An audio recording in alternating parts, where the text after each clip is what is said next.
네, 오늘도 예배하는 여러분들에게 하나님께서 준비하신 은혜와 복이 충만하기를 축복합니다. 살다 보면 왠지 무엇인가 꽉 막히는 것 같은 느낌을 받을 때가 있습니다. 그럴 때면 도무지 애를 쓰고 힘을 써도 답을 찾을 수 없는 그런 묘한 상황이 계속되기도 합니다. 이게 뭔가 싶은 마음으로 우리는 3년째를 지나고 있지 않습니까? 가만히 보면 팬데믹 초기를 생각하면 막 헛웃음뿐이 나오지를 않아요. 우리 정부에서 방역 조치한다고 초기에 얼마나 교회 발이니 뭐니 이런 얘기, 백화점에서는 난리 나도 아무 소리 안 하는데 교회에서는 한 사람만 나와도 어느 교회 발, 그러니까 이게 한 최근 10년여간에 전도하기가 참 힘들었어요. 예전에는 길거리에 나가서 전도하면 한 번은 또 동네에 아주 알코올이 아주 그냥 매일 술에 쩔어 사는 아주머니 한 분이 계셨는데 전도를 받고 교회를 왔어요. 한낮에 술 냄새가 나는데 예배는 드리는데 저 뒤에서 술 냄새가 펄펄 나는데 그걸 또 성도들은 전도를 했으니까 참고 또 그렇게 기도를 해주고 그랬던 기억도 나는데, 요즘은 그냥 대문 앞에 오줌 싸는 개들만 잔뜩 있지 어떻게 전도는 안 되고 막. 왜냐면 하나의 이 사람들 시선이 참 묘해졌습니다. 우호적이지 않은, 그리고 모르면서도 괜히 안 좋은 시선을 갖는 그런 분위기가 깊어졌습니다. 처음 방역 조치한다고 했을 때 여러분 기억나세요? 그 구청 직원이 경찰까지 대동하고 온 거. 그게 그럴 일입니까 솔직히? 에? 그럴 일이냐고. 근데 아주 그게 전국적으로 방송까지 다 됐습니다. 아주 공개적으로 교회에 경찰 대동하고 갔다. 그러면 뭘 모르는 사람들은 왜 경찰? 이럴 거 아니에요. 그러면 아이 그 사람들 생각이 좋게 보지를 않거든요. 표면적인 일들은 그렇습니다. 하지만 예수님 말씀을 가만히 생각해 보면 예수님은 오셨을 때 이미 그걸 보고 계시지 않습니까? 가면 갈수록 너희에 대해 세상이 우호적이리라 생각하지 말아라. 결국은 분명히 마지막 때가 되면 아주 집요하게 또 대담하게 그리고 촘촘하고 세밀하게 이 적그리스도의 생각, 안티크라이스트, 그리스도를 대항하는 그 무리들의 그런 대적은 갈수록 심해진다는 겁니다. 우리는 그것을 이미 알고 있습니다. 뭔지는 모르지만 하여튼 그것이 있는 것은 알아요. 그러면 그럴 때일수록 어떻게 살라졌습니까? 답은 분명합니다. 우리는 알고 있습니다. 그럴 때일수록 더 진실하게 분명하게 성도의 정체성과 존재감과 가치를 꼭 인식하고 자라는 거예요. 네가 누구냐 할 때 나는 크리스찬입니다라는 존재감만은 확실하게 지키며 살아야 된다. 물에 물 탄 듯 술에 술 탄 듯 살다가는 나도 모르는 사이에 그런 안티크라이스트들의 그런 놀이객감뿐이 더 되겠다. 본문의 이 아삽 가문의 누군가는 바로 이스라엘의 이 존재감과 가치를 꿰고 있었습니다. 한편으로는 역사의식이 분명해집니다. 자기 민족의 시작이 어디였나요? 1절 말씀 보면 요셉을 양떼같이 인도하시는 이스라엘의 목자여 귀를 기울이셔서, 여러분 이스라엘이 애굽으로 들어갔을 때 그들이 요셉의 그늘 아래서 쉼을 얻고 애굽에 나와 광야로 나섰습니다. 이게 시작이었습니다. 광야에서 누구의 인도함을 받습니까? 하나님의 인도하심을 바라는데 이스라엘의 지금까지의 전통적인 하나님께 대한 이 신앙은 여호와는 나의 목자시라는 거예요. 다윗의 고백처럼 여호와는 나의 목자, 여호와는 이스라엘의 목자시다라는 것을 구약 선지서 여러 곳에서 얘기를 하고 있습니다.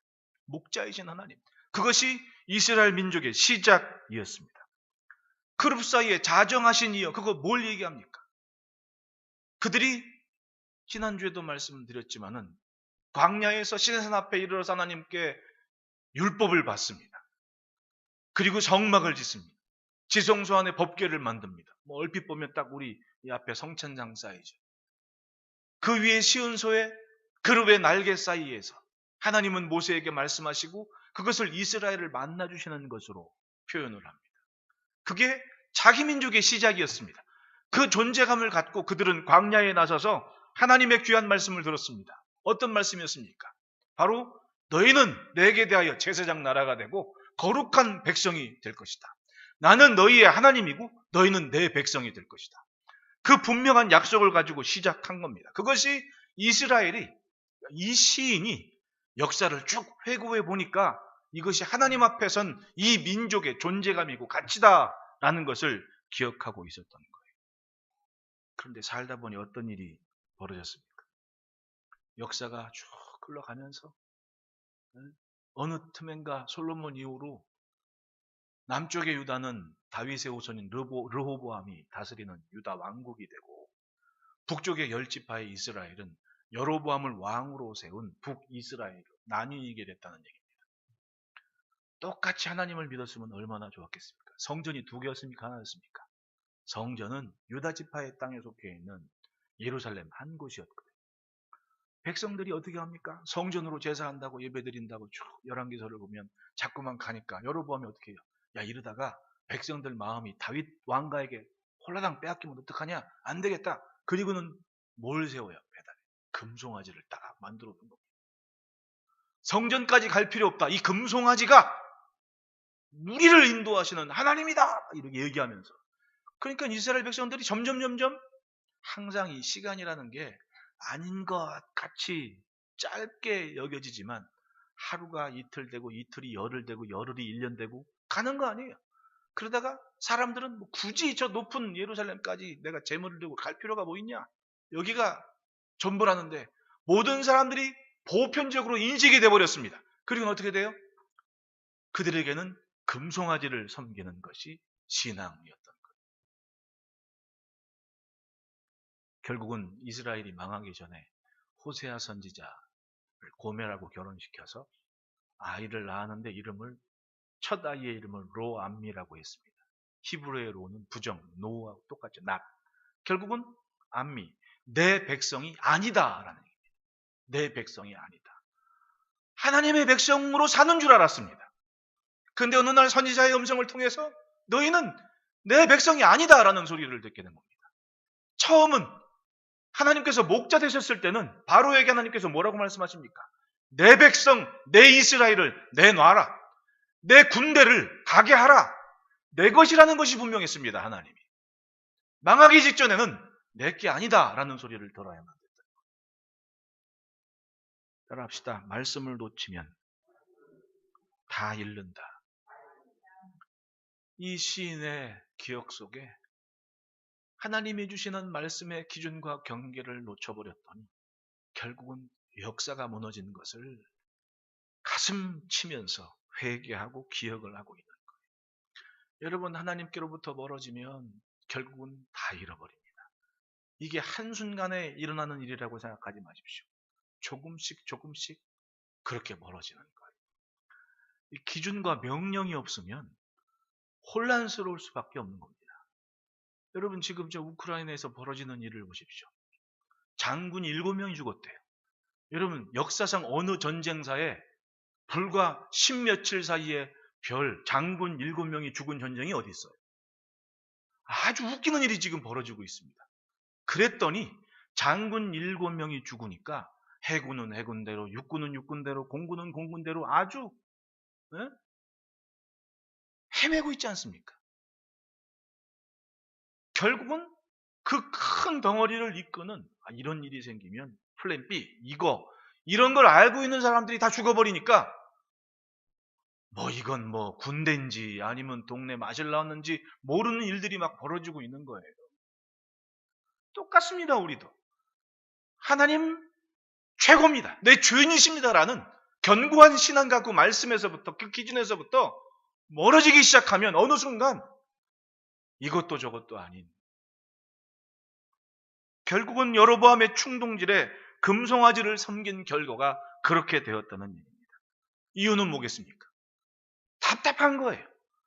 다윗을 보니까 답답한 겁니다. 여러분, 심지어 다윗의 아들 압살롬이 다윗을 반역할 때 헤브론에 있는 유다 지파와 그리고 왕궁 안에 있던 장군들과 방백들이 이방인 용병이었던 이때의 군대 말고는 전부 다 압살롬 편 들었어요. 왜? 허구한 날 왕이 감람산에 기도하러 갔다 온다고는 가버리고는 맨날 하나님 찾는 모습 보니까 이게 참. 그런데 압살롬은 자기 앞에 뭐 어디서 왔는지 다 물어보면서 막 문제도 해결해주고 막 그러니까 진짜 왕다워 보기가. 그러니까 어떻게 돼요? 마음을 홀라당 압살롬이 다 빼앗아 가지고는 압살롬이 반역했는데 전쟁터에 함께했던 장수들마저도 압살롬 편을 들지 않습니까? 그게 뭐예요? 기도하는 왕이, 기도만 하고 앉아있는 왕이 그렇게 좋아 보이지는 않았다는 얘기예요. 세상 왕들처럼 좀 뭔가 좀 삐까뻔쩍하고 막 이런 거를 사람들이 기대했는데 그 사람들 마음을 압살롬이 사로잡았다는 거예요. 북이스라엘과 남유다로 나뉠 때 상황도 똑같았습니다. 여러분 웃긴 게 북이스라엘 10지파 중에 시므온 지파라고 있습니다. 근데 그 시므온 지파는 기업을 분배할 때 위치가 다윗 지파가 차지한, 사실은 이 뭐 여호수아서 14장을 보더라도 이 다윗 유다 지파의 갈렙 같은 장소는 사람들이 정복하기 힘든 그 땅을 딱 여호수아한테 요구하지 않습니까? 이 산지를 내게 주십시오. 왜? 그 산지에 뭐 농사 짓고 살 수도 없고 아주 척박한 땅인데 누구 하나 마음에 두지도 않는데 갈렙은 여길 내가 하겠습니다. 유다 지파는 사실은 참 굳은 일 도맡아 하는 그런 마음이 있었던 것 같아요. 지도를 한번 보면서 설명을 할게요. 지도를 딱 보면 유다 지파가 차지한 저 남쪽 주위에 저 회색 뿌리고 된 부분 대부분이 유대 광야 밑으로 바란 광야 이렇게 광야로 내려가면서 점점 이 애굽 시나이 반도까지 이어지는 마른 땅이 시작되는 겁니다. 그 유다 지파 제일 북쪽에 예루살렘 쭉 부분부터 쭉 밑으로 내려가는 아주 척박한 땅에 그냥 회색이라고 보면 돼요. 그냥 누런 땅.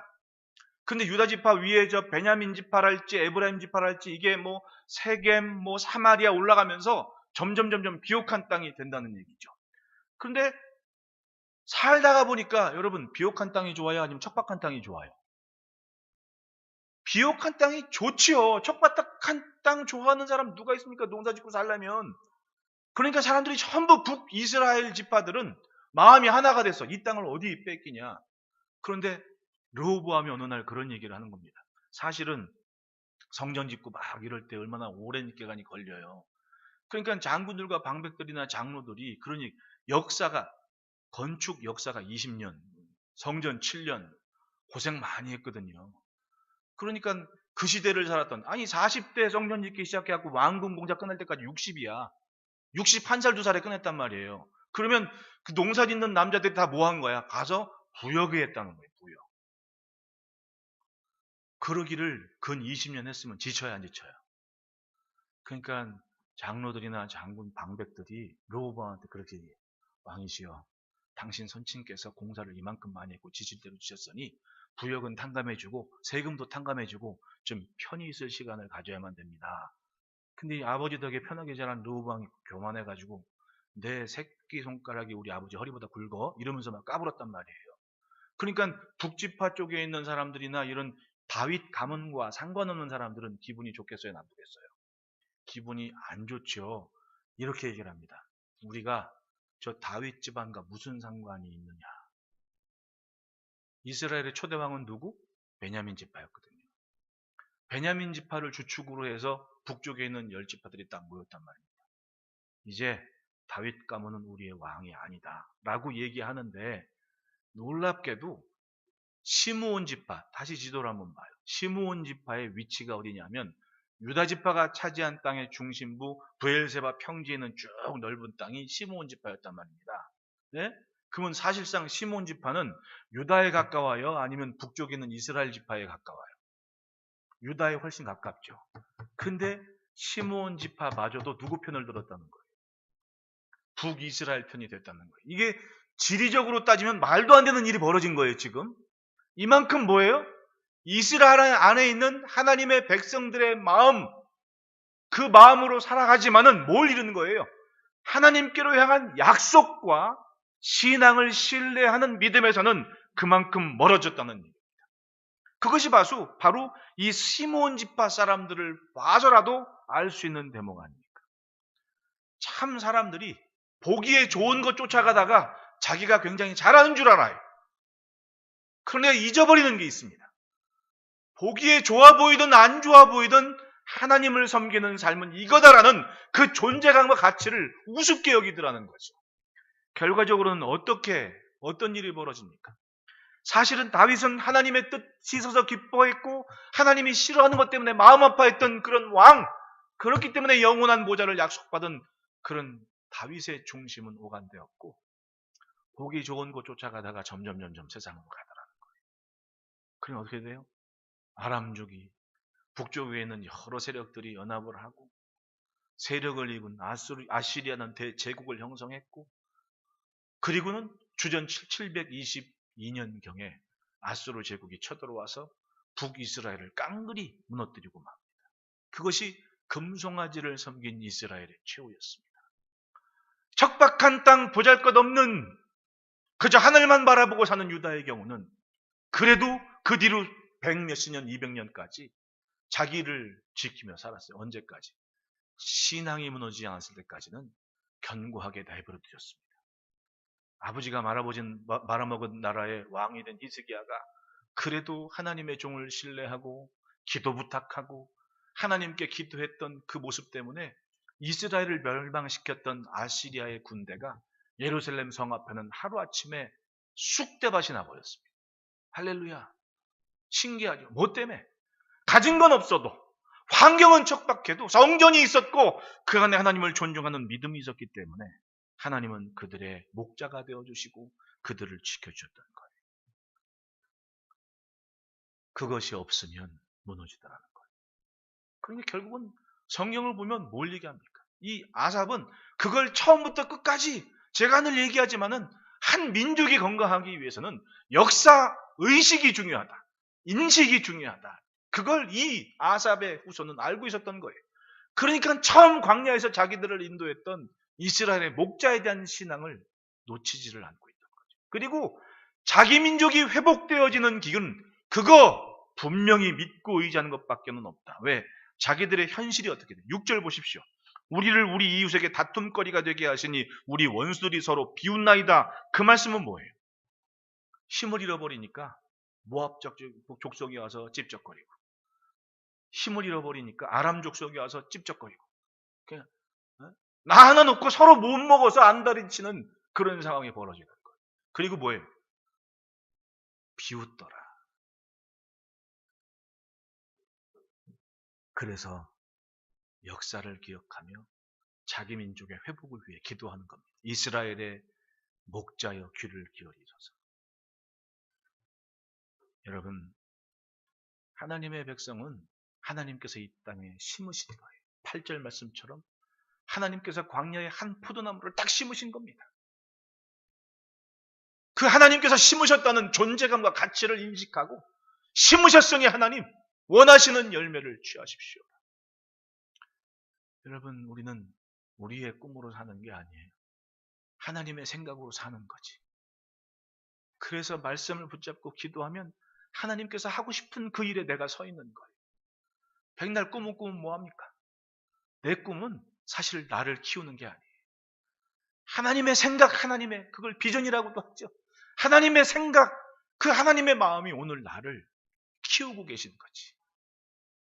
그러니까 하나님께로부터 멀어지면 안 됩니다.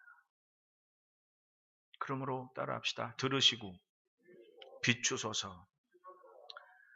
이 시인이 하나님을 기억하는 이스라엘의 목자여라고 부르실 때의 모습을 보십시오. 왜 그런 일이 있었습니까? 출애굽기 3장을 보면 하나님께서 모세를 보내실 때 뭘 들으셨다 그래요?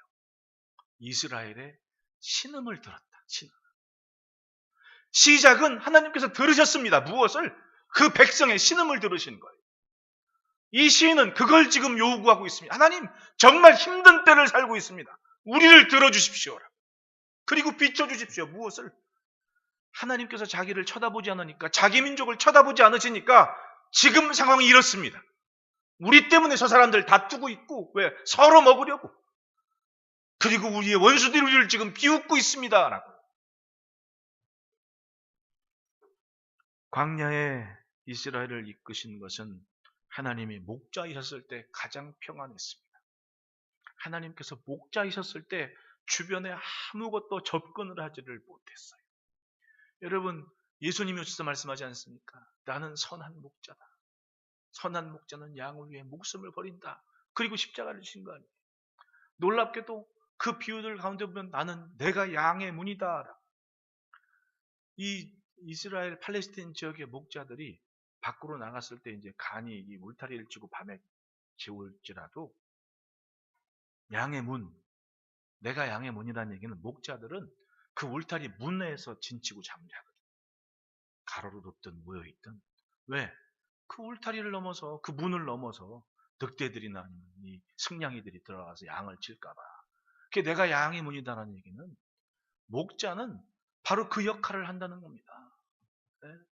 그걸 예수님이 고스란히 이 유대인들에게 내가 선한 목자라고 얘기한 것은 자기들이 오랜 시간 기대하고 고대해왔던 생각해왔던 하나님이 여호와가 우리의 목자라는 그 말씀을 지금 선언을 하고 계시는 거예요. 내가 바로 선한 목자라고. 내가 바로 하나님께서 하시는 그 일을 하고 있다. 그리고 처음 지성소에서 말씀하시는 하나님의 모습을 보십시오. 그것은 자기 민족을 이끄시는 하나님의 분명하신 선언이었거든요. 그룹 사이에 좌정하신 하나님이 모세에게 말씀을 하시는 거예요. 성경을 보면 거기서 빛이 나타나는 것처럼 양쪽에 날개가 드리워져 있고 시은소 위에 그룹의 날개가 있고 거기서부터 중앙에서 말씀이 들려지는, 그건 바로 하나님께서 자기를 이끄시는 모습이었습니다. 애굽에서는 그들에게 빛을 비추는 것은 바로였거든요. 여러분 쉽게나 그런 옛날 애굽 영화를 보면 바로가 태양의 아들이라고 막 그러잖아요. 태양신의 아들이라고. 그리고 해가 딱 동쪽에서 뜰 때 왕의 막 머리에 금 같은 거 막 뒤집어 쓰고 나서 쫙 나타나니까 어떤 일이 벌어져요. 태양빛이 쫙 비치고 그 금관에서부터 금빛이 쫙 나거든요. 완전히죠. 태양의 아들이야. 그런데 광야에 나왔더니 자기에게 빛이 되시는 분은 누구예요? 하나님께서 빛을 비추고 있거든요. 캄캄한 밤에도 불기둥을 통해서 자기들에게 빛이 되어 주십니다. 누구 하나 접근하지를 못합니다. 신기하죠? 네. 따라합시다. 멀어지면 빛이 없다. 예배에서 멀어지고 말씀이 선포되는 강단에서 멀어지면 점점 빛을 잃습니다. 멀어지는 거예요. 캄캄해지는 겁니다. 그러면 결국은 어떻게 멀어집니까? 내가 어디에 있는지, 뭐 때문에 사는지, 무엇으로 사는지, 그리고 물에 물 탄 듯 술에 술 탄 듯 사는 거예요. 그게 사람이에요. 한순간에 벌어지는 것이 아닙니다. 한 걸음씩 한 걸음씩. 왜? 남들은 지금도 열심히 갑니다. 나는 다 멈춘 순간 나는 뒤로 가고 있는 거예요. 그걸 알아야죠. 이스마엘을 보십시오. 분명히 이스마엘도 아브라함의 아들이었습니다. 아버지 아브라함을 맨날 보고 살았어요. 그래도 이스마엘의 마음, 하나님의 말씀과 약속으로 채우는 아버지와는 다르더라는 겁니다. 그게 우리의 신앙생활 하는 모습과 똑같아요. 그래서 무서운 겁니다.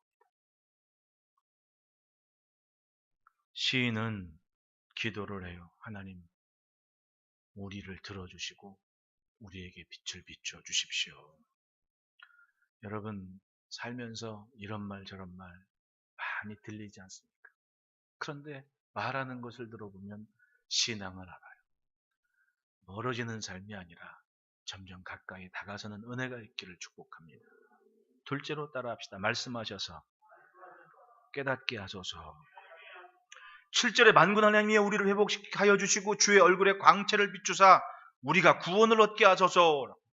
주의 얼굴에 광채를 비추는 그 순간을 한번 생각해 보십시오. 언제 성경에 그런 일이 있었는지.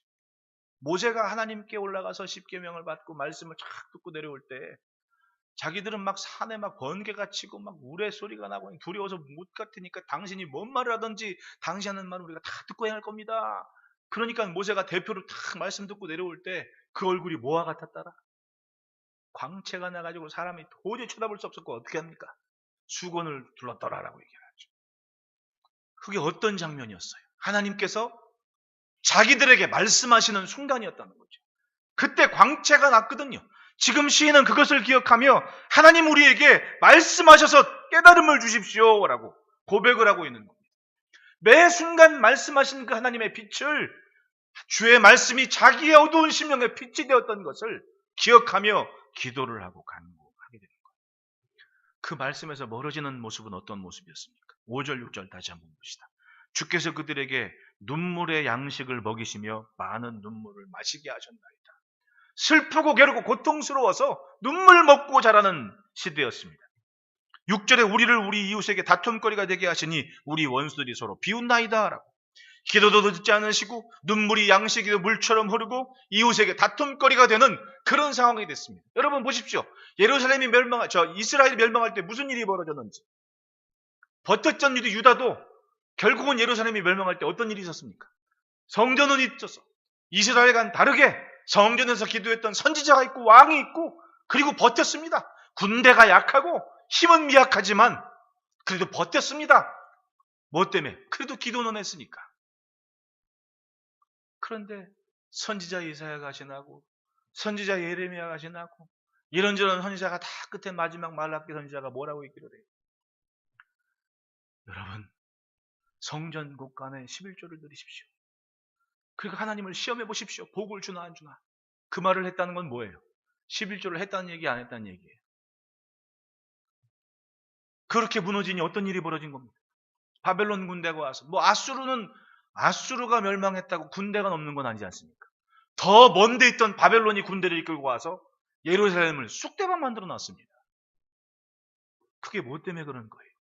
말씀을 들어도 행하지를 않으니 삶은 무너졌고 껍질은 있는데 아무것도 아니더라. 처음부터 못 살았으면 눈물도 안 났을 거예요. 오래 그랬으니까. 그런데 하나님의 영광과 은혜 때문에 번성하고 창대한 모습을 바꾸는 거예요. 그러니까 더 힘든 거예요. 받아들일 수가 없는 거예요. 이 현실을. 그래서 많은 눈물이 양식이 되었다. 광치를 잃어버렸습니다. 말씀을 놓친 겁니다. 하나님은 말씀을 품고 사는 인생을 따라가십니다. 아브라함 보십시오. 조카로 까여질 때 무슨 결정을 했습니까? 네가 좌하면 나는 우하겠다. 즉 눈에 보이는 조건이나 상황은 환경은 중요한 게 아니었습니다. 나는 하나님의 약속만 믿고 산다. 즉 하나님의 마음 하나님이 보시는 것이 내게는 있다. 그러니까 너 지금 눈에 좋아 보이는 거 네가 다 해라. 나는 반대로 간다. 그랬더니 하나님은 하나님만 보는 그 말씀을 따라간 아브라함을 놓치지 않고 그의 지경을 즉 복 있는 사람이 사는 땅을 복되게 만들어 주시는 거예요. 여러분 믿음은 멍에를 지는 거예요. 예수님 말씀하십니다. 마태복음 11장 29절 나는 마음이 오냐고 겸손하니 나의 멍에를 베고 내게 배우라. 나의 멍에를 배우고 내게 배우라. 믿음은요 멍에를 내려놓는 게 아니에요. 주님의 멍에를 지는 것이라고 얘기하십니다. 믿음을 감당했더니 너희 마음이 쉼을 얻으리니. 예, 주님의 멍에를 짊어진 다음 주님이시니까 걱정이 안 돼요. 왜? 이거 다 누구 거? 주인이신 하나님 거, 예수님 거. 그러니까 걱정이 안 되는 겁니다. 마음이 쉼을 얻는 거예요. 내 멍에는 쉽고 내 짐은 가볍다 말씀하시는 것이 그 원리입니다. 책임이 누구 거? 주님 책임이 되는 거예요. 나라를 잃고 슬픈 탄식과 의지할 곳 없이 유랑했던 백성들의 삶은 말씀을 따라가지 않은 400년간의 주님의 침묵의 기간을 겪어야만 됐던 겁니다. 그런데 예수님이 오셔서 말씀이 육신되 우리 가운데 거하신 그 주님이 알아듣도록 분명하게 말씀을 해 주십니다. 예수님은 말씀 자체요, 말씀이 삶을 통해 펼쳐지는 시간이었던 겁니다. 그 하나님, 그분이 우리를 주목하시고 말씀하십니다. 내 멍에를 져라. 결국은 인생은 두 가지 길이 있습니다.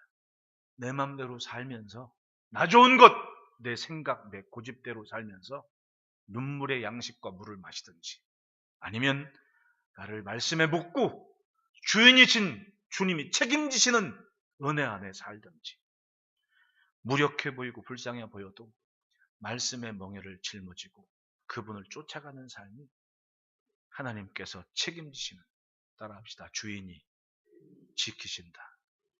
그렇습니다. 주인이 지키는 삶이 되는 겁니다. 그래서 기도하는 거예요. 따라합시다. 심으신 것을 버리지 마소서.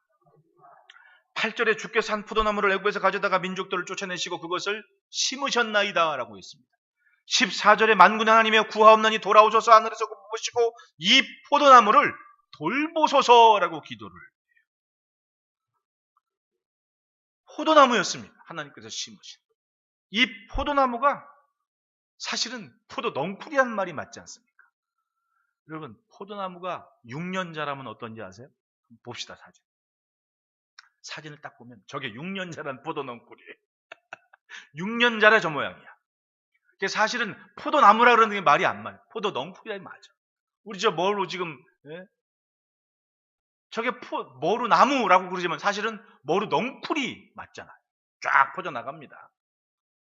그런데 저게 볼품없는 포도나무인데 하나님께서 심으셨다는 얘기입니다. 어떤 일이 벌어집니까? 9절부터 11절 봅시다. 주께서 그 앞서 가꾸셨으므로 그 뿌리가 깊이 박혀 땅에 가득하며 그 그늘이 산들을 가리고 그 가지는 하나님의 백향목 같으며 그 가지가 어디까지? 바다까지 뻗고 넝쿨이 강까지 미쳤다. 이걸 우리네 토양에서 환경에서 생각하지 말고 저 물 없이 광야에 자라고 있는 포도 넝쿨 한번 생각해 보시라. 근데 광야에 심었더니 그게 가지가 강까지 뻗쳐나갈 만큼 어마어마하게 넝쿨인데 백향목처럼 그렇게 되어 자라는 거예요. 왜? 하나님께서 심으셨으니까.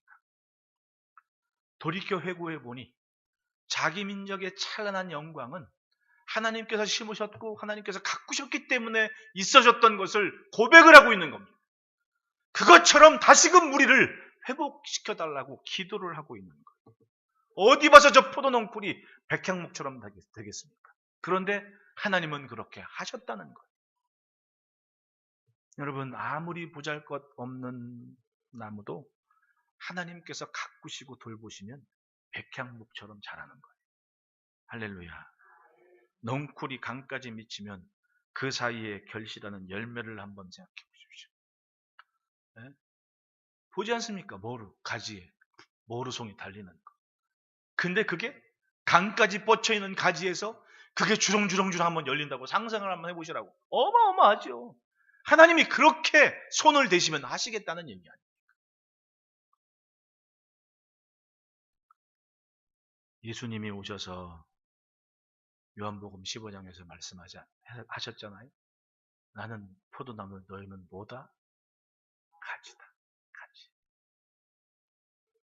너희가 내 안에 있으면 과실을 많이 맺는다. 그 말은 붙어 있어라. 떨어지지 말고. 이스라엘이 가나안 땅에 정착해서 사방 나라에 영향력을 미치며 살았습니다. 누구나가 다 이스라엘만큼은 살고 싶었던 때가 있었어요. 그런데 어느 순간 들포도나무가 되어버렸습니다. 좋은 열매, 결실에 없는 그런 나무가 되어버렸습니다. 선지자들이 얘기하지 않습니까? 네? 나는 참 포도나무를 심었는데 열매를 맺히는 거 보니까 들포도나무다. 따라합시다. 복을 주실 때 잘 생각하자. 주신 것 때문에 놓치는 것이 없어야죠. 하나님이 주시는 그 복, 그걸 누리면서 이거 하나님께서 주신 열매다. 누리게 하셨다. 기꺼이 누리면서 그 복에 근원된 삶을, 존재감을 잊지는 말아야지. 누리는 것에 정신 팔려서 어느 순간 이스라엘이 가나안이 되어버리고 말았습니다.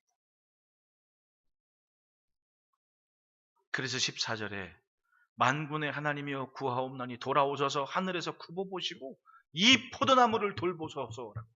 망가질 대로 망가진 이 포도나무를 하나님께서 다시금 돌봐주십시오.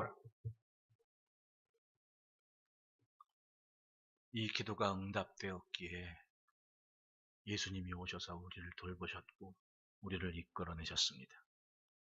그리고 사도 바울께서는 그런 원리를 이야기합니다. 로마서 11장 20절에 옳도다 그들은 믿지 아니하면 꺾이고 너는 믿음으로 섰느니라.